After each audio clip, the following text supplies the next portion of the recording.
ਸਤਿ ਸ਼੍ਰੀ ਅਕਾਲ। ਤੁਸੀਂ ਜੁੜੇ ਹੋਏ ਹੋ ਪੰਜਾਬੀ ਰੇਡੀਓ USA ਦੇ ਨਾਲ ਤੇ ਮੈਂ ਹਾਂ ਪ੍ਰਵੀਨ ਸ਼ਰਮਾ ਲੈ ਕੇ ਹਾਜ਼ਰ ਹਾਂ ਪ੍ਰੋਗਰਾਮ ਸਪੈਸ਼ਲ ਰਿਪੋਰਟ। ਅੱਜ ਦੀ ਇਸ ਰਿਪੋਰਟ ਦੇ ਵਿੱਚ ਗੱਲਬਾਤ ਕਰਾਂਗੇ ਹਰਿਆਣਾ ਹਿੰਸਾ ਨੂੰ ਲੈ ਕੇ।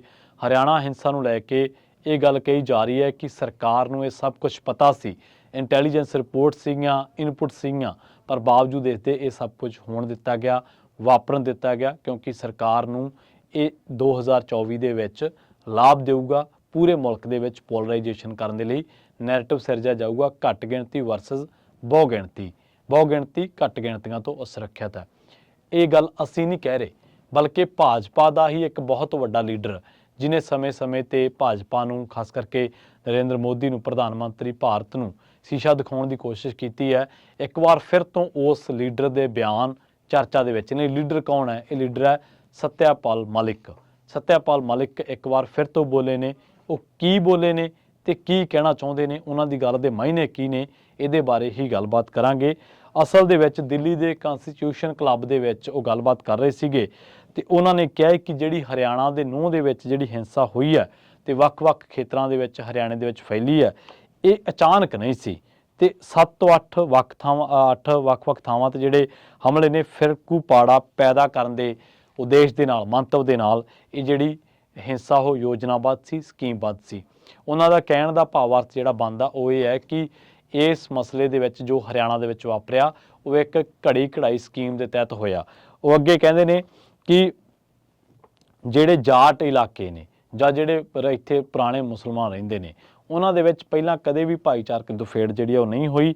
ਤੇ ਨਾਲ ਉਹ ਇੱਕ ਬਹੁਤ ਵੱਡੀ ਗੱਲ ਇਹ ਕਹਿੰਦੇ ਕਿ 2024 ਦੇ ਵਿੱਚ ਜਿਹੜੇ ਹਮਲੇ ਨੇ ਜਾਰੀ ਰਹਿ ਸਕਦੇ ਆ ਤੇ ਪੂਰੇ ਮੁਲਕ ਦੇ ਵਿੱਚ ਉਹ ਕਹਿੰਦੇ ਕਿ ਮਣੀਪੁਰ ਆ ਜਿਹੜਾ, ਉਹਦੇ ਵਰਗੇ ਹਾਲਾਤ ਕੁਛ ਹਿੱਸਿਆਂ ਦੇ ਵਿੱਚ ਬਣ ਸਕਦੇ ਆ। ਇਹ ਤਾਂ ਬਣ ਸਕਦੇ ਆ ਕਿਉਂਕਿ ਸੱਤਿਆਪਾਲ ਮਲਿਕ ਦੇ ਮੁਤਾਬਕ ਸਰਕਾਰ 2024 ਦੇ ਵਿੱਚ ਇਹਨਾਂ ਚੀਜ਼ਾਂ ਦਾ ਲਾਹਾ ਲੈ ਕੇ ਇਲੈਕਸ਼ਨ ਜਿੱਤਣਾ ਚਾਹੁੰਦੀ ਹੈ, ਘੱਟ ਗਿਣਤੀ ਵਰਸਸ ਬਹੁ ਗਿਣਤੀ।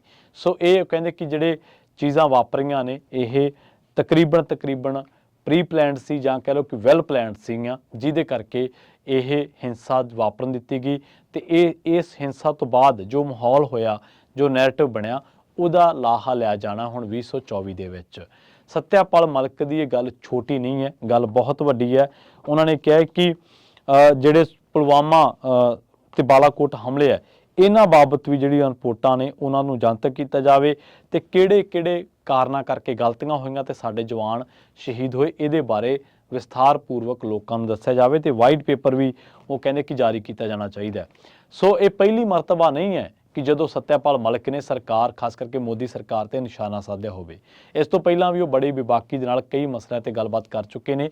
ਉਹ ਮਸਲੇ ਕਿਹੜੇ ਨੇ ਉਹਨਾਂ ਦੇ ਬਾਰੇ ਜ਼ਰੂਰ ਗੱਲ ਕਰਾਂਗੇ, ਪਰ ਸੱਤਿਆਪਾਲ ਮਲਿਕ ਜੋ ਕਹਿ ਰਹੇ ਨੇ ਹਰਿਆਣਾ ਦੇ ਮਾਮਲੇ ਦੇ ਵਿੱਚ, ਤਾਂ ਕੀ ਇਹ ਸਰਕਾਰ ਨੂੰ ਨਹੀਂ ਚਾਹੀਦਾ ਕਿ ਉਹਨਾਂ ਦੀ ਜਿਹੜੀ ਗੱਲਬਾਤ ਆ ਜਾਂ ਉਹਨਾਂ ਦਾ ਜਿਹੜਾ ਦਾਅਵਾ ਵਾ, ਉਹਨਾਂ ਦਾ ਜਿਹੜਾ ਖੁਲਾਸਾ ਵਾ ਇਸ ਮਾਮਲੇ ਦੇ ਵਿੱਚ, ਜਾਂ ਉਹਨਾਂ ਦਾ ਜਿਹੜਾ ਦੋਸ਼ ਹੈ ਉਹਦਾ ਖੰਡਨ ਕੀਤਾ ਜਾਵੇ।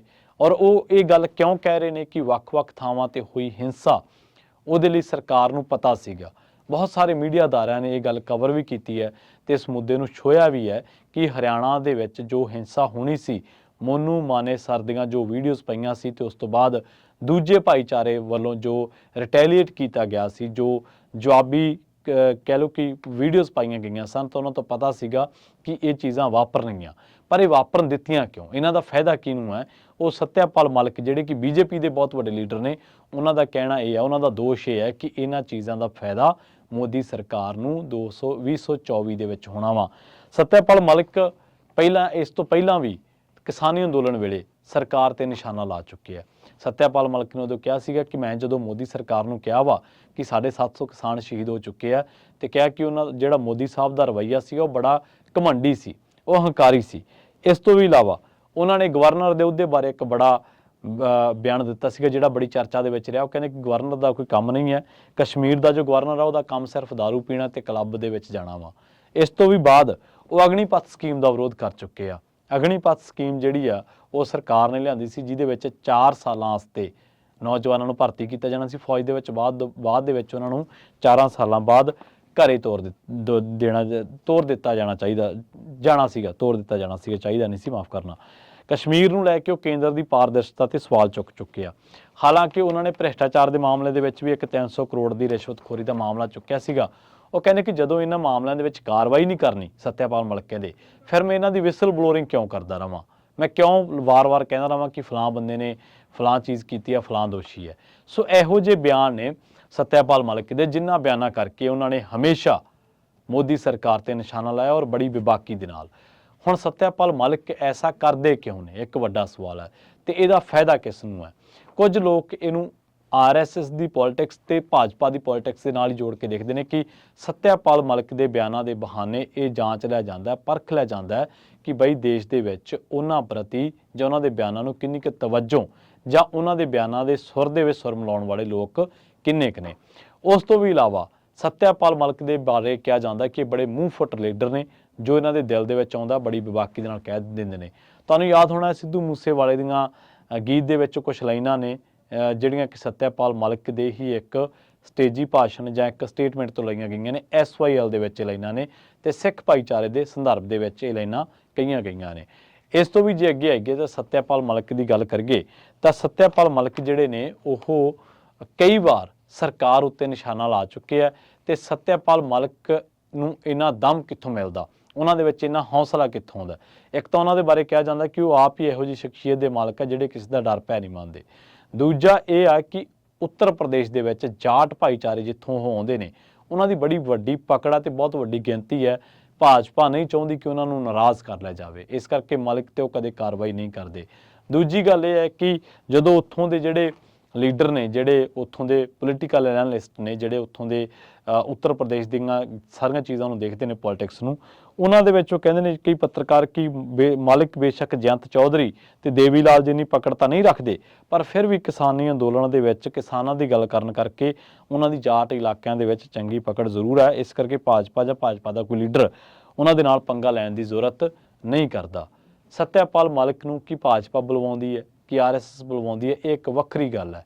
ਪਰ ਇਹ ਇੱਕ ਵਿਲੱਖਣ ਗੱਲ ਹੈ ਕਿ ਕੋਈ ਬੰਦਾ, ਕੋਈ ਪਾਰਟੀ, ਜਿਹੜੀ ਪਾਰਟੀ ਖਾਸ ਕਰਕੇ ਸੱਤਾਧਾਰੀ ਹੋਵੇ ਤੇ ਉਹਦਾ ਹੀ ਲੀਡਰ ਆਪਣੀ ਹੀ ਪਾਰਟੀ ਨੂੰ, ਚਾਹੇ ਉਹ ਪੁਲਵਾਮਾ ਦਾ ਅਟੈਕ ਹੋਵੇ, ਚਾਹੇ ਉਹ 9 ਦੀ ਹਿੰਸਾ ਹੋਵੇ, ਚਾਹੇ ਉਹ ਕਿਸਾਨੀ ਅੰਦੋਲਨ ਹੋਵੇ, ਚਾਹੇ ਉਹ ਅਗਨੀਪਥ ਸਕੀਮ ਹੋਵੇ, ਚਾਹੇ ਉਹ ਗਵਰਨਰ ਦੇ ਅਹੁਦੇ ਹੋਣ, ਗਵਰਨਰ ਦੇ ਅਹੁਦੇ ਦਾ ਸਿਆਸੀਕਰਨ ਹੋਇਆ ਹੋਵੇ, ਵੱਖ-ਵੱਖ ਮਸਲਿਆਂ ਤੇ ਉਹ ਬੜੀ ਬੇਬਾਕੀ ਦੇ ਨਾਲ। ਔਰ ਜਿਹੜਾ ਮੈਂ ਗੱਲ ਕੀਤੀ ਹੈ ਕਿ ਉਹਨਾਂ ਨੇ ਕਿਹਾ ਸੀਗਾ ਪੁਲਵਾਮਾ ਹਮਲੇ ਦੇ ਵਿੱਚ, ਤੇ ਇਹਨਾਂ ਨੇ ਇਹ ਨਹੀਂਗਾ ਕਿ ਜਿਵੇਂ ਆਮ ਰਵਾਇਤੀ ਸਿਆਸਤਦਾਨ ਹੁੰਦੇ ਆ ਕਿ ਦੋਸ਼ ਲਾ ਕੇ ਗੱਲ ਛੱਡਤੀ। ਇਹਨਾਂ ਨੇ ਬਕਾਇਦਾ ਇਹ ਗੱਲ ਕਹੀ ਸੀ ਕਿ ਜਦੋਂ ਉਹਨਾਂ ਨੇ 에ਅਰਕ੍ਰਾਫਟ ਮੰਗੇ ਸੀ ਤਾਂ 에ਅਰਕ੍ਰਾਫਟ ਮੁਹੱਈਆ ਕਿਉਂ ਨਹੀਂ ਕਰਵਾਏ ਗਏ, ਇੱਕ ਵੱਡਾ ਸਵਾਲ ਹੈ। ਤੇ ਇਸ ਕਰਕੇ ਪੁਲਵਾਮਾ ਵਰਗਾ ਹਮਲਾ ਹੋ ਗਿਆ। ਇਸ ਤੋਂ ਪਹਿਲਾਂ ਵੀ ਪੁਲਵਾਮਾ ਅਟੈਕ ਨੂੰ ਲੈ ਕੇ ਕਈ ਗੱਲਾਂ ਕਹਿ ਚੁੱਕੇ ਨੇ, ਜਿਹਦੇ ਤੋਂ ਮੋਦੀ ਸਰਕਾਰ ਸਵਾਲਾਂ ਦੇ ਘੇਰੇ ਦੇ ਵਿੱਚ ਹਮੇਸ਼ਾ ਆਉਂਦੀ ਰਹੀ ਹੈ। ਸਵਾਲ ਇਹ ਨਹੀਂਗਾ ਕਿ ਸੱਤਿਆਪਾਲ ਮਲਿਕ ਬੋਲ ਕਿਉਂ ਰਹੇ ਨੇ, ਸਵਾਲ ਇਹ ਵੱਡਾ ਹੈ ਕਿ ਸੱਤਿਆਪਾਲ ਮਲਿਕ ਜੋ ਬੋਲ ਰਹੇ ਨੇ ਉਹ ਵਜ਼ਨਦਾਰ ਹੈ ਤੇ ਬਾਵਜੂਦ ਇਸ ਦੇ ਉਹਦੇ ਤੇ ਕੋਈ ਤਵੱਜੋ ਨਹੀਂ ਹੋਣੀ ਚਾਹੀਦੀ, ਜਦ ਕਿ ਨਹੀਂ ਹੋ ਰਹੀ, ਜਦ ਕਿ ਹੋਣੀ ਚਾਹੀਦੀ ਹੈ। ਸੱਤਿਆਪਾਲ ਮਲਿਕ ਦਾ ਬੇਬਾਕੀ ਅੰਦਾਜ਼ ਹੈ, ਉਹ ਭਾਜਪਾ ਦੀ ਪੋਲਿਟਿਕਸ ਦੇ ਹਿੱਸੇ ਉਸ ਪਹਿਲੂ ਤੋਂ ਬੋਲਦੇ ਨੇ, RSS ਦੀ ਪੋਲਿਟਿਕਸ ਤੋਂ ਬੋਲਦੇ ਨੇ, ਇਹ ਇੱਕ ਵੱਖਰਾ ਵਿਸ਼ਾ ਹੋ ਸਕਦਾ ਹੈ। ਪਰ ਭਾਜਪਾ ਜਾਂ ਕਾਂਗਰਸ ਜਾਂ ਕਿਸੇ ਵੀ ਹੋਰ ਪਾਰਟੀ ਦੇ ਲੀਡਰਾਂ ਦੇ ਵਿੱਚ ਬਹੁਤ ਘੱਟ ਲੀਡਰ ਨੇ, ਬਹੁਤ ਘੱਟ ਗਿਣਤੀ ਉਹਨਾਂ ਦੀ, ਜਿਨ੍ਹਾਂ ਦੇ ਵਿੱਚ ਇਹ ਜ਼ਰੂਰਤ ਹੈ ਕਿ ਉਹ ਇਹਨਾਂ ਮਾਮਲਿਆਂ ਤੇ ਆਪਣੀਆਂ ਪਾਰਟੀਆਂ ਵਿਰੁੱਧ ਜਾਂ ਜੋ ਸੱਤਾਧਾਰੀ ਧਿਰ ਹੈ, ਖਾਸ ਕਰਕੇ ਇੱਕ ਚਿਹਰਾ ਵਾ, ਉਹਦੇ ਵਿਰੁੱਧ ਆਪਣੀ ਗੱਲ ਜਿਹੜੀ ਆ ਉਹ ਕਰ ਸਕਣ। ਸੱਤਿਆਪਾਲ ਮਲਿਕ ਨੇ ਹਮੇਸ਼ਾ ਹੀ ਆਪਣੀ ਇੰਟਰਵਿਊਜ਼ ਦੇ ਵਿੱਚ ਬੜੀ ਬੇਬਾਕੀ ਦੇ ਨਾਲ ਇਹਨਾਂ ਮਸਲਿਆਂ ਉੱਤੇ ਆਪਣੀ ਰਾਏ ਰੱਖੀ ਹੈ। ਇੱਕ ਵਾਰ ਫਿਰ ਤੋਂ ਬਹੁਤ ਵੱਡੀ ਟਿੱਪਣੀ ਕਿ ਮਣੀਪੁਰ ਦੇ ਹਵਾਲੇ ਦੇ ਨਾਲ, ਜੋ ਹਰਿਆਣਾ ਦੇ ਵਿੱਚ ਵਾਪਰਿਆ, ਉਹਦੇ ਹਵਾਲੇ ਦੇ ਨਾਲ ਕਿ ਆਉਣ ਵਾਲੇ ਸਮੇਂ ਦੇ ਵਿੱਚ ਇਹ ਵਾਰਦਾਤਾਂ ਦੇਸ਼ ਦੇ ਵਿੱਚ ਵਾਪਰਨਗੀਆਂ, ਜਿਹਦਾ ਲਾਹਾ ਭਾਜਪਾ ਲਊਗੀ। ਇਹ ਕਹਿਣਾ ਸੱਤਿਆਪਾਲ ਮਲਿਕ ਦਾ। ਜਲਦ ਮਿਲਾਂਗੇ ਇੱਕ ਹੋਰ ਨਵੀਂ ਰਿਪੋਰਟ ਦੇ ਵਿੱਚ। ਬਹੁਤ ਬਹੁਤ ਧੰਨਵਾਦ।